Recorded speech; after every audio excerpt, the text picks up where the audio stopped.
This is Brad Hams, founder and president of Ownership Thinking, and author of Ownership Thinking, How to End Entitlement and Create a Culture of Accountability, Purpose, and Profit. This great country that I was blessed to be born in has grown more self-made, brilliant, and inspirational people than any other country on earth. Why? Because the United States of America was founded by and has prospered as a result of people who escaped oppression and desired to create a life of liberty stemming from solid values and hard work. And by God, they did. Unfortunately, as we Americans have prospered over the decades, I'm afraid we've lost sight of what made us great.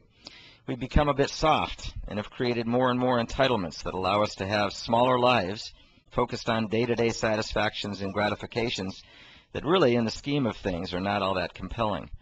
I'm saddened by that, and on occasion greatly disturbed by the direction I see us heading. And so, 16 years ago, I started my company, Ownership Thinking, and have dedicated myself to breaking this entitlement mentality in businesses and helping employees to engage in business, and I hope in life as well. For the past 4 of these 16 years, I've been writing a book about ownership thinking, why it's important, and how to implement it in organizations. I'm proud to say that the finished product is not your typical business book. In it, I introduce the reader to a way of doing business that will demand quite a bit from everyone, owners and employees alike. It's a way of doing business that requires literally everyone in an organization to participate in the business of the business, not just the tasks they happen to perform in it.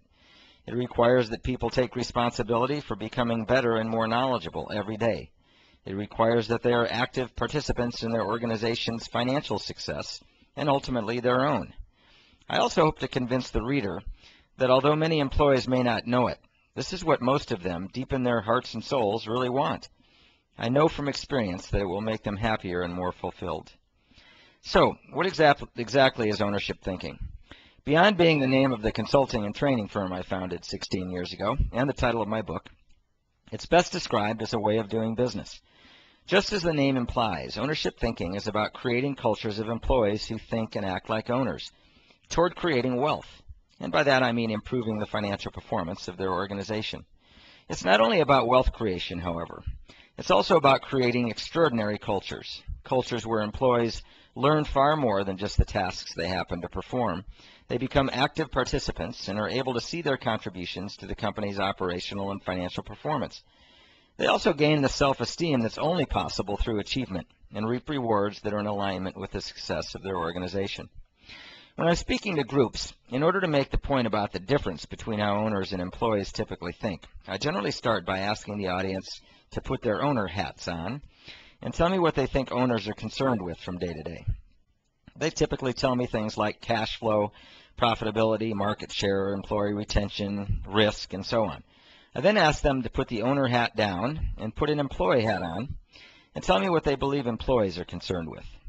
Employees think about their paycheck, they tell me, benefits, getting my job done and being recognized for doing so. Oh, and Friday, of course. The point is, employees are generally concerned about me. Owners, on the other hand, are concerned about the business and its success and sustainability. Fundamentally, ownership thinking is about moving everyone from this me mentality to an us mentality and engaging every single employee in the financial performance of their company. In my book, I discuss the 3 things that are required to create a culture of ownership thinking. First, you must teach your employees the fundamentals of business and finance. When employees don't understand the finances of their company, they make mistakes, and they make assumptions. They make mistakes because they don't understand the ramifications of their actions relative to financial performance. Unwitting mistakes, perhaps, but mistakes nonetheless.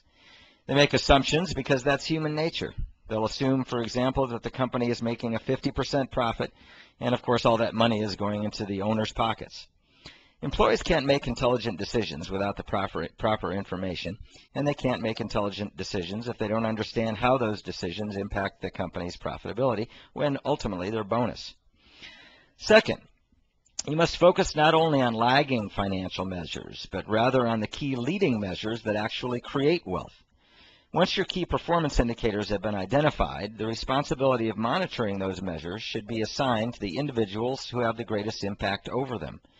Require those individuals to forecast results against budget rather than simply looking at historical data.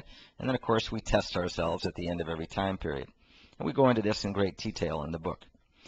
Finally, you must create an incentive plan tied directly to the organization's financial performance rather than individual or team performance. Most incentive plans flatly don't work. And why? Well, most of them are just too darn complicated. They're tied to financial performance, yet most companies don't teach participants about finance.